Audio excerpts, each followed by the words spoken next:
Reading with your kids.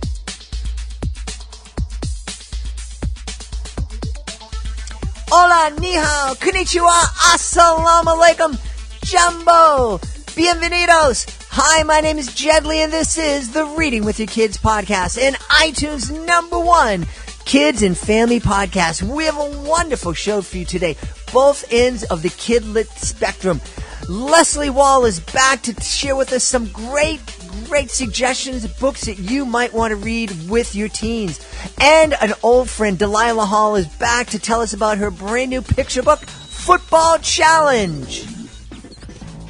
Hey, this is Jedley. You know, for years, I struggled to get back to a healthy weight. I had been an athlete all throughout high school and college. And then when I got into the real world and had a job as a social worker, well, I got to tell you, I just forgot about exercise, and I ate my way to a very, very unhealthy life. It would have been so much easier for me to get back to that healthy lifestyle that I loved in high school and college if I had a tool like Chronometer. We're really happy that the folks at Chronometer have decided to become sponsors and supporters of the Reading with Your Kids podcast. And you can find out all about their great product at our website, readingwithyourkids.com/fitness. readingwithyourkids.com/fitness. I mean, this is a great tool. It's a really great tool. It helps, not only does it help you track your calories and help you track your exercise, but it also helps you track your nutrition.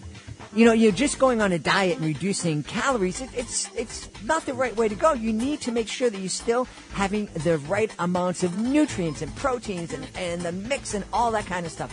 That's why Chronometer is so very useful. It's really easy to use. It helps you track 60-plus nutrients for 200,000-plus foods.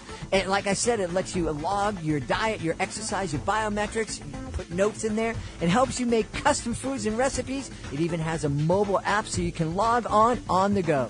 You can check it all out and also check it out for free at our website, readingwithyourkids.com/fitness. Joining us on the line once again from beautiful Colorado, she is one of our favorite guests, a regular here on the Reading with Your Kids podcast.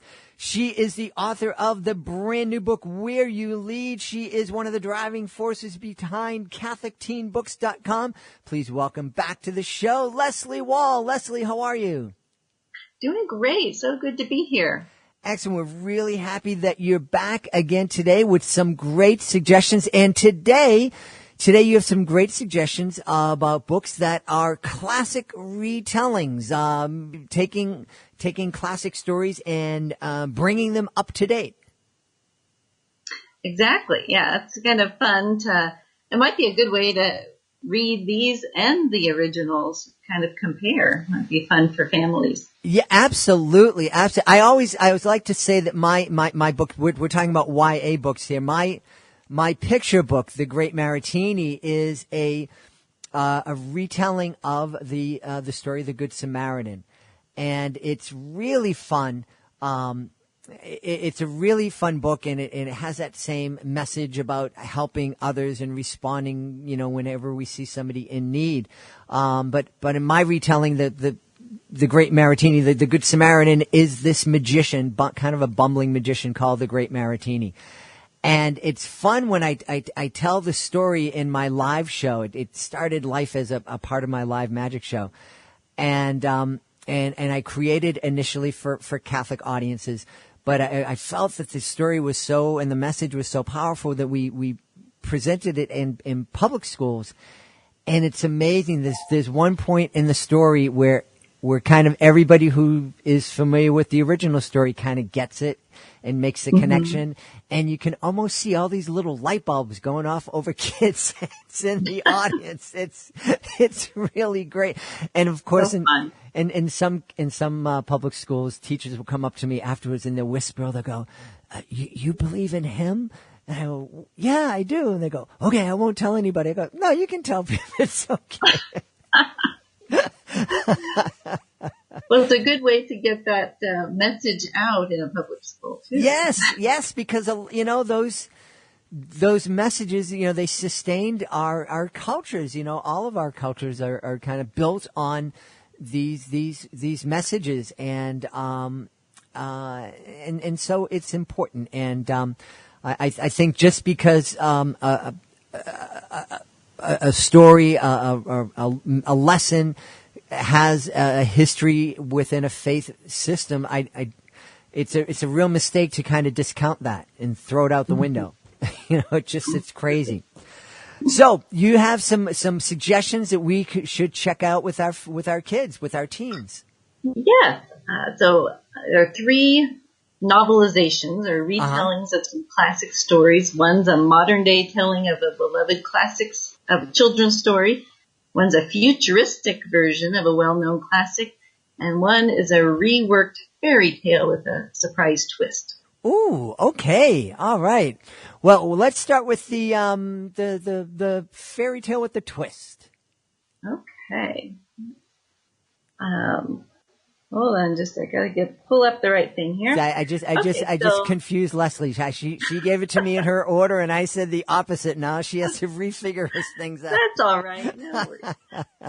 This one, Cinderella.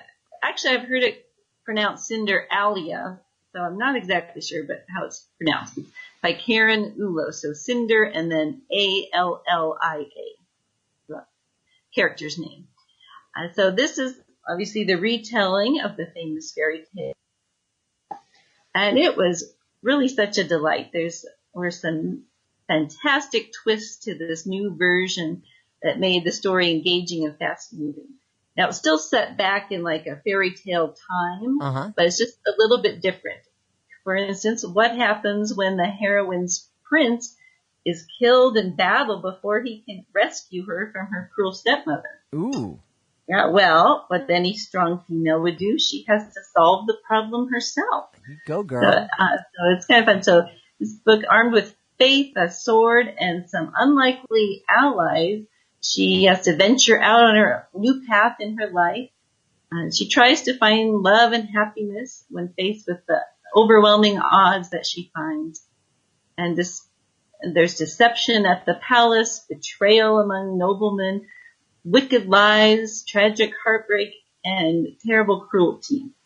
But it was, like I said, still in that fairy tale story type way, but just a little different. And I was really enjoyed the book a lot. It's actually a little bit for more older and mature teens. It was definitely a clean read, but there were a few innuendos of some mature situations. But the language is a little ornate because it's still in that fairy tale world. So those situations aren't extremely obvious. And like I said, it's very clean, but overall, really enjoyable read. Awesome. So it's Cinderella. And what was the author's name again? Karen Ulo, Ullo. Ullo. And that's a classic, a modern retelling or retelling of this classic Cinderella story. I was fascinated to know, my wife is a teacher, and she's a special needs teacher. She's teaching 2nd and 3rd graders right now. And one of the things that they've been exploring the last few years is the story of Cinderella. That is actually, you can find it in dozens of different cultures. And so she has, she has a collection of Cinderella from all over the world, and it's really fascinating how the books are similar and how the books are differ. And I think, in addition to, sitting down and co-reading Cinderella with your teens, it would be fun to kind of go out and find those fairy tales that you find in different cultures and just sit down with your kids and experience those. That would be an interesting way to experience different cultures through some familiar stories and themes.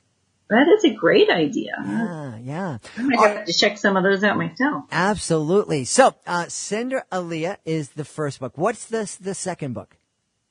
Okay, the second book I'll tell you about is by Regina Doman, Doman. It's called The Shadow of the Bear.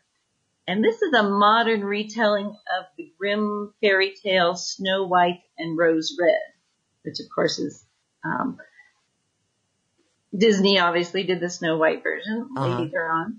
But this is the first book in this author's fairy tale novels. She has quite a few of these. And she takes the story. It's a fresh and entertaining tale, and it's for modern teens. So it's set in a modern place, but has the same features as the Grimm fairy tale overall. It was an exciting novel. It was part mystery, adventure, even a little fairy tale-ish. It's about two sisters, Blanche and Rose, and how their lives are forever changed when a mysterious stranger named Bear happens upon their door in the wilderness of New York City. So instead of being in the woods, it's in the city now. Mm-hmm. There's very many enjoyable things in this book. There's different personalities of the sisters were great, and there was an incorporation of faith, which I enjoyed, of course. I especially like the innocence of the sisters. And it was interesting how they found themselves in some precarious situation. It was a mixture of some unlikely things because it was more fairy tale, but some very real and relevant dangers of today's teens. And some great topics of discussion, like kind of being taken advantage of, bullying, stealing, hazards that happen in dating, and so forth. So it's great topics to talk about with everybody. Wow. Great stuff. So Shadow of the Bear, and it's by Regina, and I didn't get the last name. Doman, D-O-M-A-N. Doman. Regina Doman, Shadow of the Bear. You know, you mentioned Grimm fairy tales. I don't know if any of you listening, if you haven't checked out the original Grimm fairy tale, well, you don't want to do it with your little kids. That's for sure. But that'll keep some adults and some teens up at night. Those fairy tales were dark, man. Yeah, we think of them kind of now in the Disney versions, and that's not what they were. No. They were some. They were meant to scare kids and teach them a lesson through horror and fear, and boy, they were successful in doing that. Yeah. All right, what's the third book? Okay, so the third one is called The Unclaimed, The Memories of Jane E., a Friendless Orphan. Kind of a long title there, but mostly unclaimed. You'll find it, and it's by Erin McColl Cupp, C-U-P-P. And so this is a retelling of a classic novel, Jane Eyre, by Charlotte Bronte. Mm-hmm. And it is actually set in a futuristic viewpoint. So it made it kind of an exciting twist on it. Mm. Now, I have to confess, I've actually never read Jane Eyre. I'm not sure how I missed that classic in my education, but I never did read it. But thanks to Wikipedia, who can be my friend sometimes, from what I can tell, this novel follows the storyline of Jane Eyre really well. But again, it's in a clever, futuristic remake. Mm-hmm. But don't worry, if you haven't read it like me, there's no problem because it's just a great standalone book as well. And it's the first in a trilogy about this character, Jane E. She's technically classified as an unclaimed embryo in this futuristic society. And so she has no family and is alone in the world, but you're just rooting for her from the get-go. And what a great story. I really enjoyed it. Wow. And talk about bringing up some subjects for families to talk about.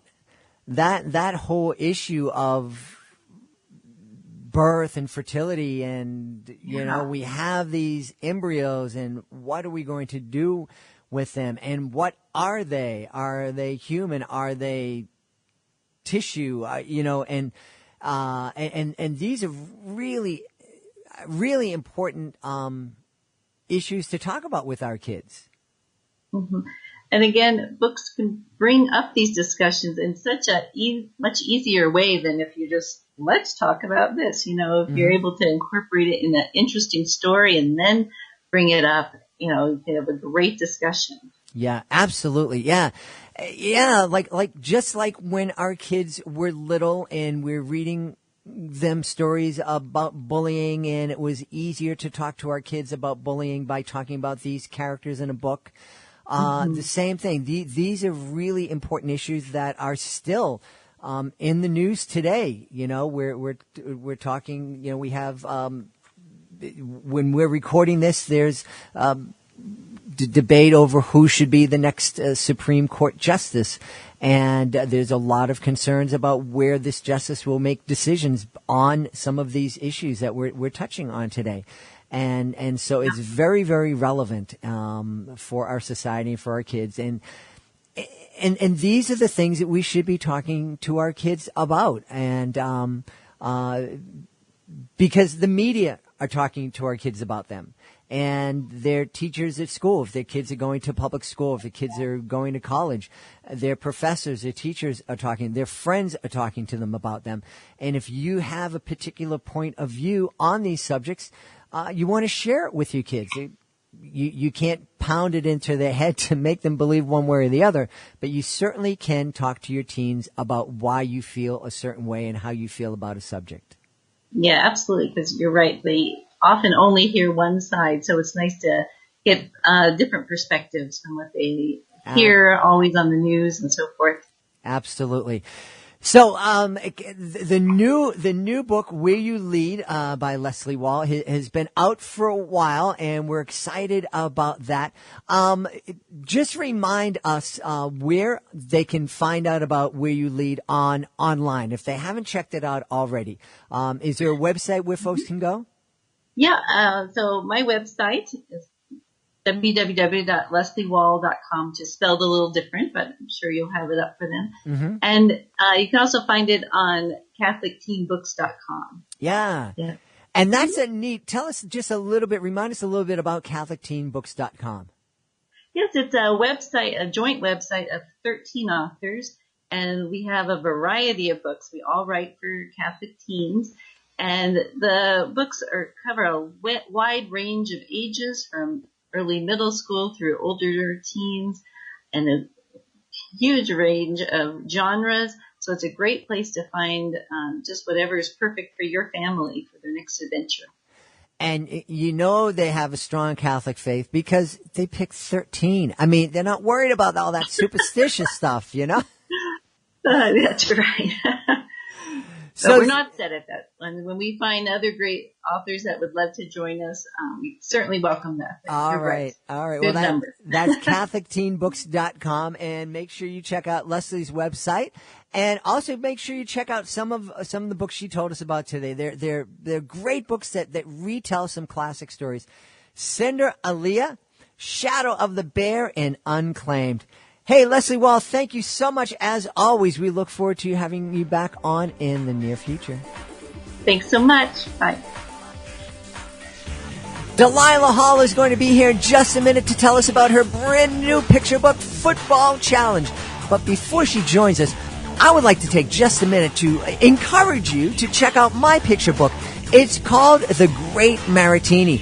The Great Maritini, it's been called one of the top 7 books that teach kids kindness. I'm so proud. It's also received Story Monster approval. Now, The Great Maritini, it tells the story of an aspiring magician, some would say clumsy magician, who through a lot of grit and determination learns how to do amazing transformations on stage, to turn one thing into something else. But he discovers on a journey from one town to another, from one stage to another, with no crowds around to applaud, he discovers that the greatest transformation of all is transforming feelings of caring into action to help another human being. Some people have called The Great Maritini a modern-day retelling of the story of the Good Samaritan, and that is humbling, to be honest with you. You can find The Great Maritini in a couple of places. Of course, it's available on Amazon. And if you are a Kindle Unlimited member, you can read the e-edition of The Great Maritini for free via Kindle Unlimited. It's also available in a giant bilingual English-Spanish edition only at greatmaritini.com. And if you order through greatmaritini.com, I'll give it a little autograph. The name of the book is The Great Maritini. Find it on Amazon or on greatmaritini.com. Joining us on the line right now from Cartersville in Georgia, she was one of our original guests way back when the Reading with Your Kids podcast first came on the internet. And now she's back with a brand new book. Please welcome back Delilah Hall. Delilah, how are you? I'm good. How are you doing? Great to speak to you again. The brand new book is called The Football Challenge. Yes, Football Challenge. Tell us all about it, please. Well, it's the bunnies and their friends, they're at it again. They're always into something. Mrs. Bonnie Bunny, she's still baking her pies and, winning her blue ribbons. Mm-hmm. But this time at the festival, they decided to add a football challenge where the different schools could come and play, boys and girls could, team up and play football. Yeah. Something every kid loves to do. Every kid. If it's not football, it's baseball or basketball. But this time, it's the football challenge. Yeah, and it just reminds me of what reminds me of when I was growing up. And I'm glad you said that because this all started, just from a simple conversation. Me and my husband, we were walking. We walk a lot. Uh-huh. I like to walk because it gets the creative juices to flowing. Yep, yep. So we were just talking about how it was when, we were growing up back in the day and going to the different playgrounds, in the neighborhood. Mm-hmm. And it was always something going on, basketball, football, doll buggy contest. And then we got to talking about how a lot of the times, it would be the boys against the girls or, just like each person would have teams to pick and, how boys really didn't like to have a girl on their team, mm-hmm. but, they had to pick them, and there was some good girl, players. And so it just stemmed from that whole conversation. We laughed about, how the boys would be mad if they did have to pick a girl on their team, and they would always make her the last pick, So the whole thing kind of stemmed from there. The storyline kind of stemmed from all that conversation. As you were speaking, I had those flashbacks. It was a little bit different in my neighborhood because my cousin Darlene was the best athlete in the neighborhood. Oh wow! And and she was tough too. So it didn't matter if we're playing football or baseball. Everybody wanted Darlene on her team, and it was back in a time when girls weren't allowed to play in organized sports. So when we would travel from our neighborhood to another neighborhood, there were a lot of teams that wouldn't play us because we had a girl on the team. Exactly. That's how, exactly. The same here for that as far as that goes. There were, 3 or 4 girls that were really good, but, of course, the rest of us, we had to stand there and wait until someone decided to pick us to be on the team, one of the other things that I'm thinking about, and it's really kind of sad when I travel around the country and visiting schools doing my shows, I pass a lot of playgrounds and they're empty. Yeah, I don't think of that's much going on these days. Mm-hmm. You could go to when I was growing up, you could go to any school ground, especially in the summer. That was the place to be. Mm-hmm. Everybody was running up to the playground because they had so many activities, for the kids to do. Even you could go inside the gym and there'd be a spot over in the one of the corners where a girl would be reading them books and stuff. It was just so much to do. Yeah, absolutely. Well, I love how Football Challenge can kind of harken back to a different time, and I think it'd be a really wonderful way for to spur conversations with families to just talk about how things are different, how they're the same, but also how things change, and especially giving parents a chance to talk about what it was like when they grew up. Kids love hearing that stuff. And they do. They really do. And that, like you said, that interaction right there, just sparking that conversation, it gets the kids to thinking, like, oh, we don't do that now. Mm-hmm. That's what it was like, It makes the parents and the kids talk, which gets them closer and read and, the whole conversation. It just kind of, that's like my dad used to do us. We used to sit and be in awe, Yep. Like I said, he was an avid storyteller. And I think that's a lot of, well, I know it is one of the main reasons why I, started writing children's books. Uh-huh. I love that, that brought my siblings and my dad has just brought us close together. We looked forward to every Friday after dinner for his storytelling. Yeah, beautiful. And you brought up another thing, another kind of lost art, I think, and that's just the art or the habit of going out for a walk together with our family.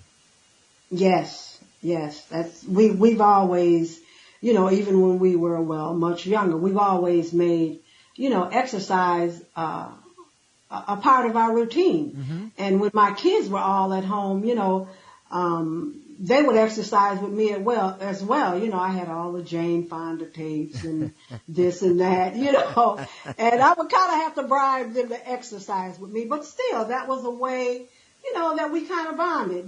We enjoyed that time together, even though, they didn't really care for the exercising, but it bonded us. It bonded us, closer together. Yeah. And there's something about when you're outside in the fresh air and you're taking a walk, the conversation just seems to flow. And it does naturally. You don't even have to think about it. Mm-hmm, mm-hmm. And it just, it's no telling where the conversation could wind up. It could be a deep conversation or not. And this one really wasn't a deep one, but, we just got to laughing and, going down memory lane and that, and right away that just sparked that in my head. I'm like, oh, I could see the bunnies. Yeah, I could see, and then the whole thing, I had to come home and, write it in my journal, mm-hmm. All that whole process. Yeah, that's beautiful. Yep. What kind of reaction are you getting from folks after they read Football Challenge? Well, they like it, and they're finding that there's, quite a few messages in there. One of the girls, I won't, tell it because that'll spoil the fun, mm-hmm, but she was like, oh my, I've seen, the Billy Bunny in the last one, Bonnie Bunnies, he's kind of repeating the same process. I see he really don't like to have girls involved in anything. Uh-huh. So, she was kind of telling me that. And then there was a couple other, I like to put a little life lesson in there, Sure. Mm-hmm. I like to have it fun and enjoyable for them to read, but also, a life lesson, something for them to think about. Mm-hmm. And a great place for families to talk about. That's right. And a lot of times they're learning and don't even realize it. Well, I don't know about you, but I think that's the best time to learn, and that's the best way to learn, I think. Me too. I learned a lot that way when I was a kid, was learning and didn't even realize it, Yeah. But it was fun, and I enjoyed it. And when you think about it, it makes, there are kids that, they study for a test and they cram it in and they have the information, and some kids will get that information and they'll be able to put it back and repeat it out for a test and they'll get an A, and other kids will get half of it and get a C. But for a lot of the kids, the information is kind of gone in about a week. But that's right. You sit those kids down in front of an immersive game that they love, and they'll be able to tell you everything about that game, all little minute details, weeks after playing it. Yes, yeah. And that's so true. That is so true. Yeah, and I think that's it just reinforces why it's so valuable for us to sit down and read with our kids, no matter what age they are, because it is so much fun. The kids do love it, and it just spurs that conversation. that it does. It's so it memorable. really does. Yeah, beautiful. It really so, does. Are there new adventures that the bunnies are going to get into? Definitely new adventures. Actually, this challenge is one that they've never experienced before. Mm-hmm. And they're going to soon find out, what teamwork is all about. Really important lesson. This is great. Well, where can folks connect with you online if they want to learn more about Football Challenge and learn more about you and stay in touch with you? Well, they can go to Amazon.com and all they have to do is put in Delilah Jackson Hall, and that'll just bring it up right away. You'll be right there at Football Challenge. Mm-hmm. And also, I'm on Facebook, www.facebook.com/author Delilah Jackson Hall. And I'm also on Instagram, and it's at Delibra29. And I have a Facebook group called Raising Readers. Ooh, we definitely want to check Raising Readers out. Yep, that's www.facebook.com/groups. Excellent. Well, we want everybody to check out Football Challenge, the latest book from Delilah Jackson Hall. I just love that you had this chance to be back with us again, Delilah, and I hope it's not too long before you return to tell us about a brand new book. Oh, I will, because that's already in the making. Excellent. Our guest tonight has been Delilah Jackson Hall. Check out her new book, Football Challenge. Thanks, Delilah. And thank you again, Jed. Please be sure to join us for the next edition of the Reading with Your Kids podcast. Our guest will be Joseph Reuter. Joseph Reuter will be here. We want you to be here, too. Hey, want to thank Leslea Wahl and also Delilah Hall for being here today. And, of course, we want to thank you. Thank you so much for taking the time to join us. And, as always, thank you so much for taking the time to read with your kids. I'll be looking for you in the next edition of the Reading with Your Kids podcast.